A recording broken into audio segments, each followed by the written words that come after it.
नमस्ते। आप सभी को नवीन नूतन वर्ष की हार्दिक शुभकामनाएं। आप सभी शारदीय अवकाश के बाद अपने हिंदी के वर्ग में उपस्थित हैं और मैं हूं आपकी संगीता मैम। आज हम लोग हिंदी के पाठ्य पुस्तक से रेल कविता को पढ़ेंगे।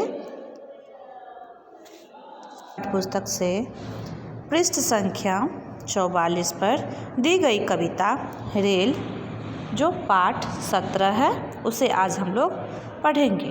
तो चलिए बच्चों, अब हम अपने पाठ की तरफ प्रस्थान करते हैं। बच्चों, कविता को पढ़ने से पूर्व हमें रेलगाड़ी के बारे में जानना ज़रूरी है। बच्चों, रेलगाड़ी की यात्राएं तो आप लोग किए होंगे। आप लोग अच्छी तरह से जानते हो कि रेल क्या होता है और यह किस प्रकार से इसमें हम लोग यात्राएं करते हैं। लेकिन फिर भी आज रेल कविता पढ़ने से पहले मैं आपको रेल से संबंधित कुछ बातों की जानकारी उपलब्ध करवाना चाहती हूँ। रेल शब्द दो शब्दों के मेल से बना है। पहला रेल और दूसरी गाड़ी। अब आप कहोगे कि मैम, रेल और गाड़ी ये तो दोनों एक ही शब्द है। बच्चों, हर शब्द और हर शीर्षक के पीछे कुछ भेद छुपा होता है, उसके कुछ शाब्दिक अर्थ छिपे होते हैं। तो चलिए आज मैं आपको बताती हूँ। रेल, जिसका तात्पर्य यहाँ पटरी से है, और गाड़ी तो आप लोग जानते ही हो, जिसमें पहिए लगे हों और वह एक जगह से दूसरे जगह की यात्राएं करवाती हो।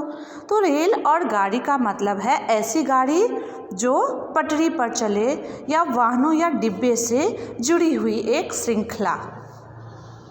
इस प्रकार रेल एक स्थान से दूसरे स्थान तक, एक शहर से दूसरे शहर तक सुगम यात्रा कराने वाला सर्वश्रेष्ठ सवारी है।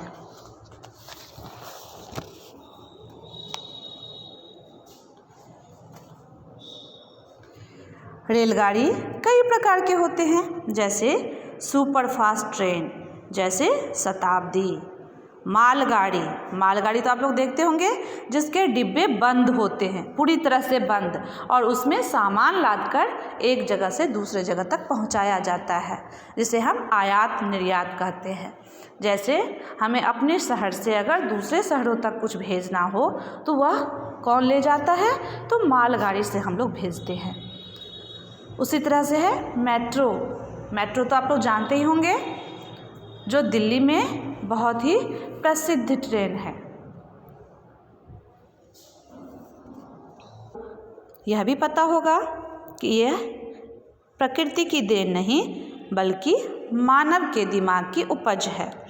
सबसे पहले यह रेलगाड़ी बम्बई से थाने के बीच चली थी और इन्होंने 21 मील की दूरी तय की थी। और इनके आविष्कारक कौन है? जेम्स वाट।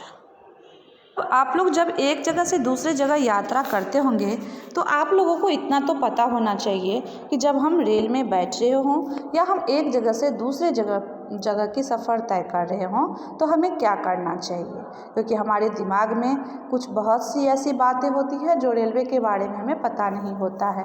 या फिर यह ट्रेन कितने बजे आने वाली है, इस ट्रेन के आने में कितनी देरी है, या कितने विलम्ब से और देर से पहुंचने वाली है। तो बच्चों, इसके लिए एक हेल्पलाइन नंबर दी गई है। भारतीय रेलवे ने अपने सभी यात्रियों की सुविधा के लिए एक हेल्पलाइन नंबर दिया है, जिसका नंबर है 139। इस माध्यम से हम रेलवे से संबंधित सभी जानकारियां सरलता से प्राप्त कर सकते हैं।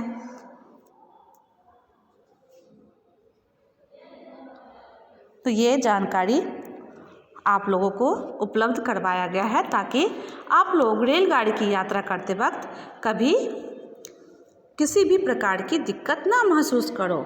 और दूसरी बात, जब हम सफ़र तय कर रहे हों तो हमें किसी भी अजनबी के हाथों का खाना नहीं खाना चाहिए। हमें वही खाना खाना चाहिए, वही भोजन करना चाहिए जो भोजन हम अपने साथ में लेकर गए हों। हमें बाहर से कुछ भी खाद्य पदार्थ खरीद कर नहीं खाना चाहिए। और जो रेलवे के कैंटीन में भोजन बने हो हम उसे भी खा सकते हैं।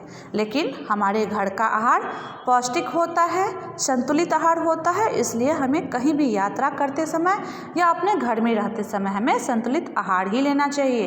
पौष्टिकदायक तत्व हमारी मम्मी के हाथों का बनाया गया होता है, तो इसलिए हमें हमेशा घर का भोजन ही करना चाहिए। तो चलिए बच्चों, अब हम कविता की तरफ बढ़ते हैं। रेल चली, लाल पीले नीले रेल चली, से चल कोलकाता जाती, केरल से चल लखनऊ आती। बच्चों, मैं आपको बता चुकी हूँ ना कि रेलवे क्या करती है, रेल क्या करती है। इस तरह से रेल एक जगह से दूसरे जगह के सफ़र को तय कराती है। तो यहाँ बच्चे कह रहे हैं कि दिल्ली से चल यह कोलकाता तक जाती है और केरल से चल लखनऊ तक आती है, लेकिन रेल सभी जगहों की दूरी तय करवाते हैं। और यहाँ पर 4 शहरों के नाम दिए गए हैं जो बाद में आपके प्रश्न में भी पूछा गया है। चलिए अब हम आगे बढ़ते हैं। उत्तर से चल दक्षिण जाती, पूरब से चल पश्चिम आती, पार कराती, बिछड़े हुओं को गले मिलाती। बच्चों, ट्रेन कभी समंदर के बीच से तो कभी धरती के गुफा से भी चलते हैं। इसके लिए पानी में भी रास्ते बनाए जाते हैं और पहाड़ों को काटकर उसके अंदर से भी, इसलिए कहा जाता है। और यह चारों दिशाओं में चलती है, उत्तर, दक्षिण, पूरब, पश्चिम, इसलिए यह हर जगह की यात्राएं को सुगम बनाती है और नदी नाले सब पार कराती है और बिछड़े हुए को गले मिलाती है। अर्थात जब हमारे एक परिजन या हमारे कोई सगे संबंधी हमसे दूर होते हैं तो हम उनसे किस माध्यम से जाकर मिलते हैं, तो रेल की सवारी करके। तो इसलिए कहा गया है कि नदी नाले को सब पार कराती है और बिछड़े हुए को गले मिलाती है। बच्चों, रेल हमारे जीवन में भी एक बहुत बड़ी सीख देती है। कैसे? चलते चलते कभी न थकती, जब चाहो तब यह रुकती, आम केले और आलू लाती, अन्न भी भर कर ले जाती। चलते चलते कभी न थकती, जब चाहो तब यह रुकती, आम केले और आलू लाती, अन्न भी भर कर ले जाती। बच्चों, यह चलते चलते कभी नहीं थकती है जब तक इसे मंजिल नहीं मिल जाती। जब चाहो यह तभी रुकती है, अर्थात जब यात्रियों को कहीं उतरना होता है तो यह रुक जाती है और यात्री उतर जाते हैं, फिर पुनः यह अपने मंजिल तक पहुंचना प्रारंभ करती है। और इतना ही नहीं बच्चों, यह चित्र आप देख रहे हो ना, इस चित्र में यहाँ पर किस चीज़ की चित्र दी गई है? तो मालगाड़ी का। मैंने अभी आपको बताया कि मालगाड़ी क्या करते हैं, एक जगह से दूसरे जगह सामान को पहुंचाते हैं। तो यह क्या क्या लाते हैं? आम केले आलू लाती, अन्न भी भर कर ले जाती। यह आम केले और आलू भी लाती है और अन्न को भी भरकर एक जगह से दूसरे जगह ले जाती है। और यहाँ आम केले और आलू से मतलब सिर्फ इतना ही नहीं है कि ये इतने ही चीज़ों को ढोती है, यह सभी प्रकार के चीज़ों को ढोती है और एक जगह से दूसरे जगह तक पहुँचाती है, इसीलिए इसे क्या कहा जाता है? मालगाड़ी।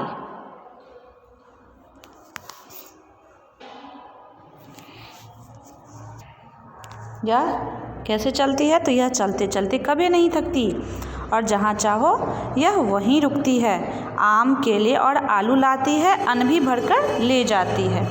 बच्चों, इससे हमें ज़िंदगी में भी एक सीख मिलती है कि हमें काम करते करते आराम की आवश्यकता प्रत्येक व्यक्ति को है, परंतु विराम लेकर फिर से नए उमंग के साथ मंजिल की तरफ प्रस्थान करते रहना चाहिए। और जब तक चलना चाहिए तब तक चलना चाहिए जब तक हमें मंजिल ना मिल जाए। मंजिल मतलब जब तक हमारे सपने पूरे ना हो जाए। हटाती जात पात का रोग हटाती। बच्चों, इसके लिए ना तो कोई छोटा है ना ही कोई बड़ा है, ये छोटे बच्चों, बड़े बुजुर्ग सबकी यात्रा को सुगम बनाते हैं। और यहाँ छोटे बड़े का मतलब है यह जात पात का भी भेद मिटाती है, क्योंकि रेलगाड़ी सबको एक जैसी सुविधा उपलब्ध करवाती है, चाहे वह छोटे हो बड़े हों। जात पात का रोग हटाती। बच्चों, सभी लोग रेलगाड़ी में एक साथ बैठकर यात्रा करते हैं। इस तरह से यह हमारे जीवन में एकता का अमिट छाप छोड़ती है। और यह चलने से कभी नहीं घबराती, चलने से कभी ना घबराती, एकता का है संदेश सुनाती। बच्चों, हमें रेलगाड़ी से एकता और हमेशा चलते रहने की सीख लेनी चाहिए। अर्थात हमें तब तक चलना चाहिए जब तक हमारे जीवन में सफलता की प्राप्ति ना हो जाए, हम सफल ना हो जाए। भले ही हमें बीच में विराम लेना पड़े, लेकिन हमें फिर से नए उमंगों के साथ नए दिन का प्रारंभ करना चाहिए। इसी प्रकार से यहाँ इस कविता में कहा गया है कि बच्चे रेलगाड़ी को बहुत पसंद करते हैं और इस तरह से बच्चे रेलगाड़ी से सीख भी ले सकते हैं। धन्यवाद बच्चों। आशा है आपको यह पाठ पसंद आया होगा। आप इस पाठ को पढ़ोगे, समझोगे और फिर आप इस कविता को याद करके हमें भेजोगे। धन्यवाद बच्चों।